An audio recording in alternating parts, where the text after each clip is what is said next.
we will discuss the new topic in the wave optics, and that is the Huygens construction of spherical wavefront.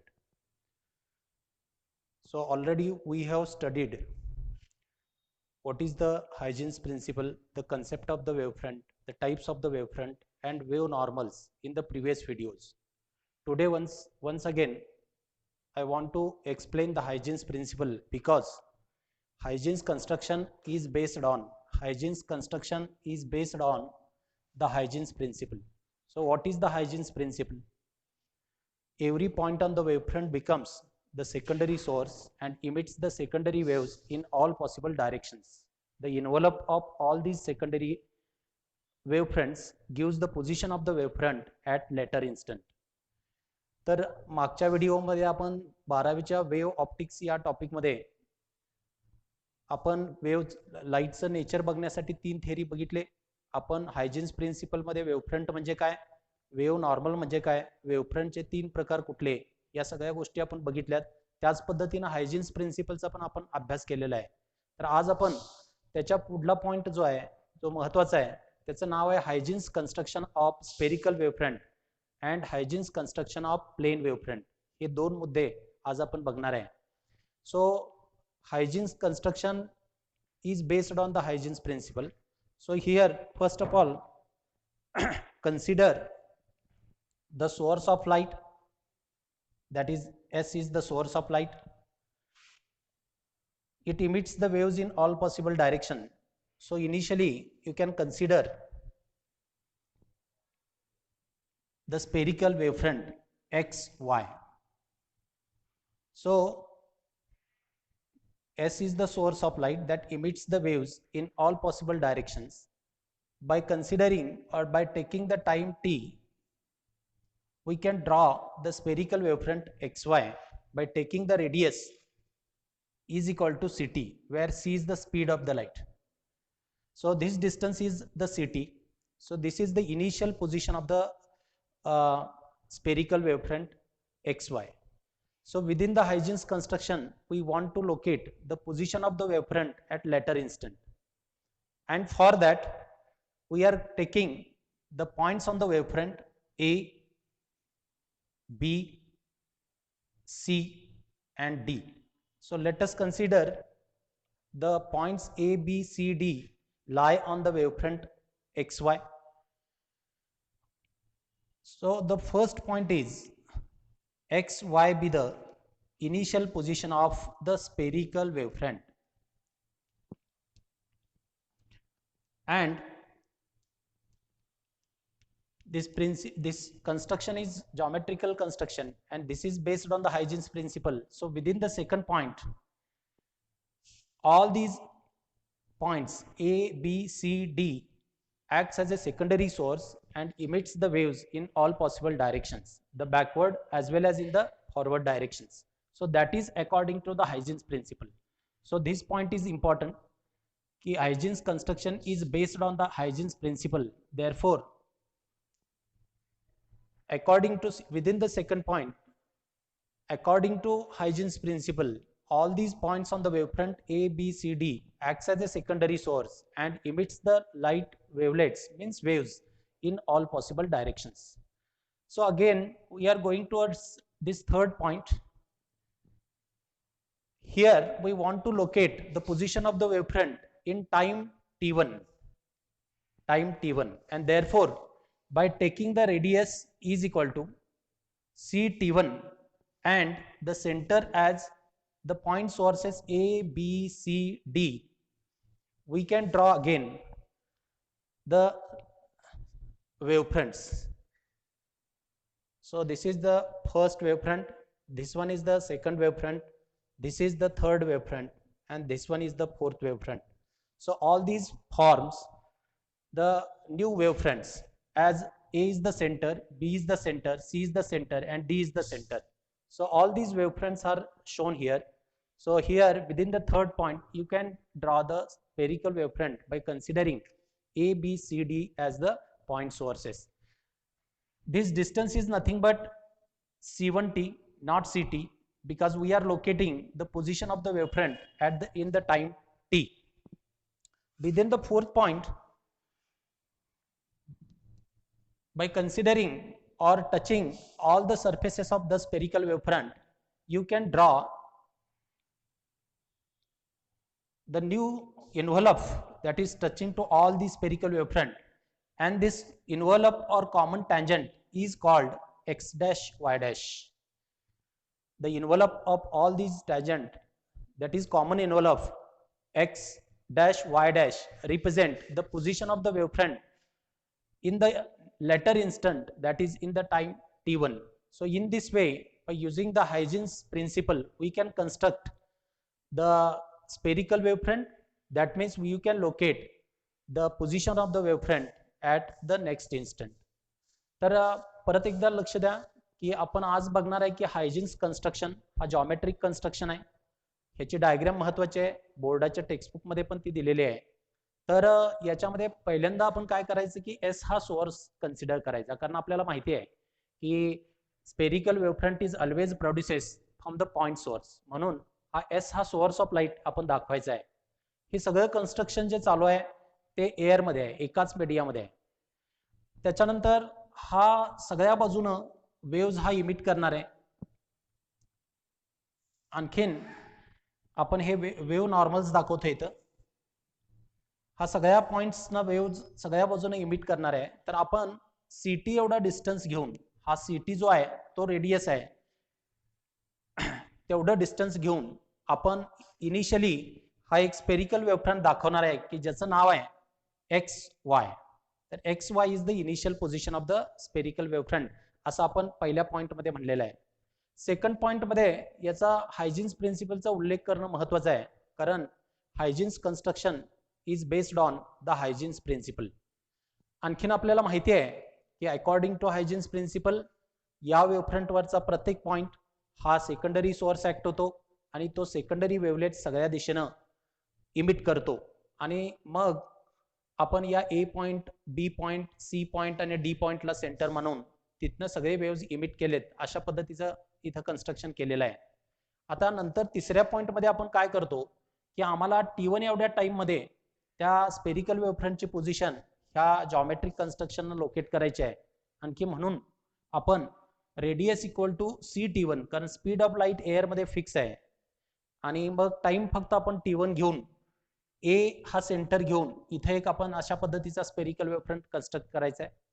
इथं मी फक्त forward डायरेक्शनची दाखवलेली आहे, तुम्ही dotted लाईननं backward डायरेक्शनची सुद्धा दाखवू शकता, कारण लाईट हा सगळ्या दिशेनं पुढं आणि मागं फॉरवर्ड ॲज वेल ॲज बॅकवर्ड डायरेक्शनना हा प्रोपोगेट होतो. आणखीन मग ए चा हा एक स्पेरिकल वेवफ्रंट झाला, बी चा हा एक स्पेरिकल वेवफ्रंट झाला, सी चा हा स्पेरिकल वेवफ्रंट झाला, आणि डी सेंटर घेऊन आपण हा चौथा स्पेरिकल वेवफ्रंट कन्स्ट्रक्ट केला. असे तुम्ही भरपूर स्पेरिकल वेवफ्रंट्स हे कन्स्ट्रक्ट करू शकता. बोर्डाच्या बुकमध्ये त्यांनी आणखीन जास्त ते दाखवलेले आहेत, पण आपल्याला लक्षात येण्यासाठी आपण इथं फक्त 4 स्पेरिकल वेवफ्रंट हे कन्स्ट्रक्ट केलेले आहेत. त्याच्यानंतर चौथ्या मुद्द्यामध्ये आपण काय केलं, चौथ्या मुद्द्यामध्ये आपण हे सगळे जे स्पेरिकल वेवफ्रंट आहेत त्याला टच होऊन जाणारी, ज्याला आपण टँजंट म्हणतो, अशा पद्धतीचा कॉमन टँजंट हा आपण ड्रॉ केलेला आहे, आणि त्याला आपण नाव काय दिलं, x dash y dash. X dash y dash हा आपण सॉलिड लाईननं दाखवायचा आहे, कारण हा फॉरवर्ड डायरेक्शन मध्ये आहे. आणखीन तो प्रत्येक स्पिअरला टच होऊन जायला पाहिजे, याची तुम्ही दक्षता घ्यायची आहे. तर अशा पद्धतीनं आपण हा जो आम्हाला एक्स डॅश वाय डॅश भेटला, नवीन जो मिळाला, त्याला आपण new position of the wavefront असं म्हणतो. न्यू पोझिशन ऑफ वेवफ्रंट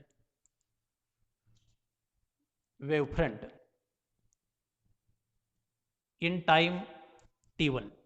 म्हणजे हा अर्थात स्पेरिकल वेवफ्रंटच असणार आहे, कारण इनिशियली आपण कन्सिडर केलेला आहे spherical wavefront.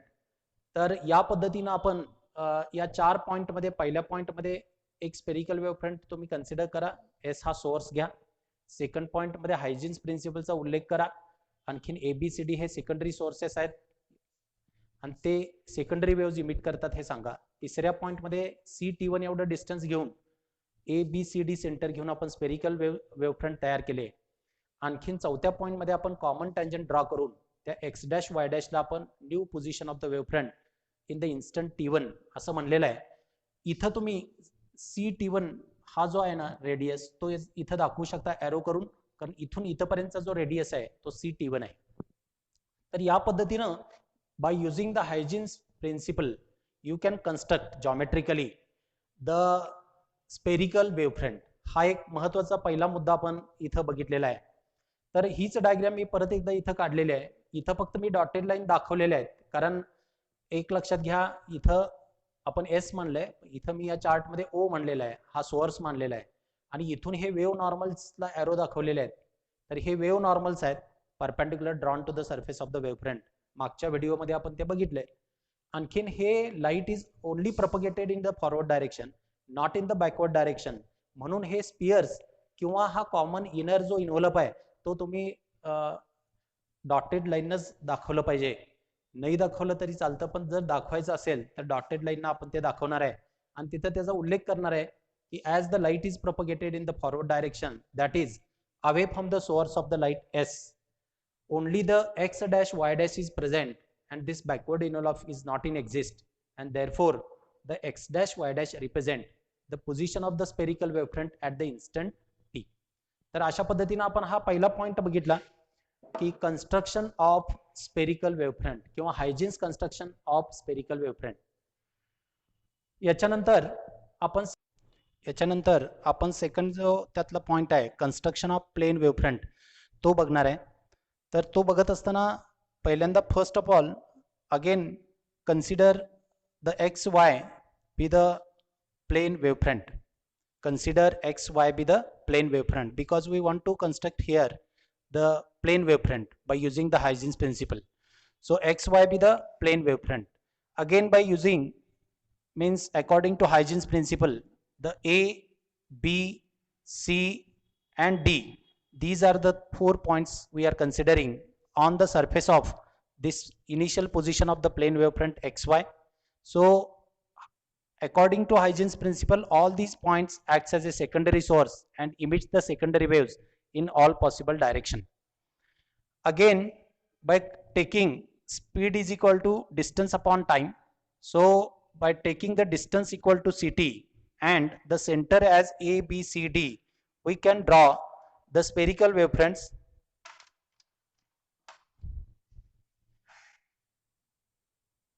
So A is the center, again B is the center, C is the center and D is the center. You can draw the wavefronts. So these wavefronts are spherical in nature and A, B, C, D as the center. Next we can show here the wave normals because the plane wavefront is the wavefront produced from the point source at infinity distance. So show the wave normals parallel.